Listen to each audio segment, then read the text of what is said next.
To most civilizations of the Orion Arm, humans were still newcomers. They had erupted from their blue planet barely 2 centuries ago, scattering ships into the stars with reckless enthusiasm. Unlike most species, they hadn't waited for diplomatic guarantees, trade routes, or defensive pacts. They simply went. At first, the Galactic Concord had dismissed them as primitive. Their bodies were fragile, soft skin, no armor, no natural venom. Their homeworld wasn't even ranked in the top 100 most hostile biospheres. What threat could they pose? That illusion did not last. It began with whispers from the frontier. Colonies wiped clean of invaders, entire pirate fleets vanishing, hostile ecosystems bent into compliance with shocking speed. Reports trickled in of humans walking unarmored across acid deserts, diving into crushing oceans, or laughing in atmospheres other species found unbreathable.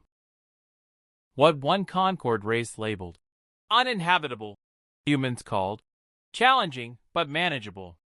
The Council of the Shin Collective recorded the first official warning: humans are not explorers. They are an invasive event. But the real revelation came during the Kalari incursion. The Kalari were old, cruel, and efficient. They harvested species like cattle, draining planets dry in pursuit of biomass and fuel. Their war swarms numbered in the billions. Dozens of Concord worlds had already fallen when the Kalari fleet finally met humanity. The battle logs were archived in horror. The humans did not field traditional armadas with endless ranks of battleships. They sent one vessel, an angular, ugly construct bristling with weapons. The Kalari laughed at the arrogance. One ship against thousands? It was insultingly small. But when the engagement began, the laughter ceased. The human vessel did not fight like a Navy ship. It fought like a predator. It weaved between fleets, cutting them apart with surgical brutality. It ignored feints, predicted flanking maneuvers, and seemed to anticipate Kalari strategies before they were executed. When a Kalari dreadnought tried to ram, the human ship led it, then split the larger vessel open from the inside, crawling through it like some parasitic beast. The most terrifying part was the humans themselves. Boarding logs showed them breaching Kalari hulls with minimal armor, howling through corridors filled with toxins. The atmosphere melted metal, but the humans wrapped themselves in crude, shifting suits that adapted in real time. Kalari soldiers reported gunfire, flames, plasma, and the humans just kept coming. Wounded ones dragged themselves forward, teeth bared, eyes wild with a kind of fury no Concord warrior had ever seen. The Kalari were ancient conquerors. Yet in their own records, the last transmission before silence was a broken scream. They are not prey. They are the dark between stars. The Concord convened an emergency summit. For the first time in centuries, every counselor was silent. One elder finally voiced what none wished to admit. Humans are not people. They are the thing we always feared would crawl from the void. They are cosmic horrors wearing soft flesh. And the evidence only grew. On frozen moons, humans built thriving cities where no other life could stand. In neutron-irradiated belts, they mined resources while laughing about sunburns.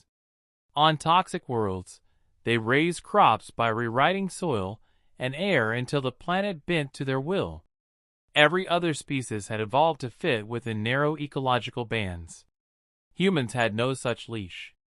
Their horror was not teeth, nor claws, nor venom. It was adaptability without limit. They could drink poisons, twist ecosystems, tame predators, and fight wars against nightmares, and win. The most unsettling revelation came from xenopsychologists who study human language. When translated, many of their myths were not about harmony, or balance, or survival. They told stories of monsters, of becoming monsters themselves. A species that dreams of apocalypse, yet rises smiling to face it. The Concord began to whisper. Not out loud, never officially, but in the quiet spaces of political halls and fleet briefings. If humans turned against the galaxy, nothing could stop them. Even the predators of Zelthara, feared apex beasts bred for war, bowed their heads when a human stared into their eyes.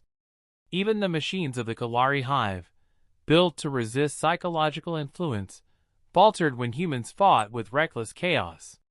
It was not technology. It was not biology. It was something else, something older. The humans had looked into every abyss, every terror, every impossible void, and smiled. To the Concord, that smile was the most terrifying thing of all. And so the warning spread across every star system, whispered from one terrified diplomat to another. Do not corner humans. Do not threaten their worlds. Do not mistake their kindness for weakness. Because humans are not prey. Humans are the nightmares that prey fears.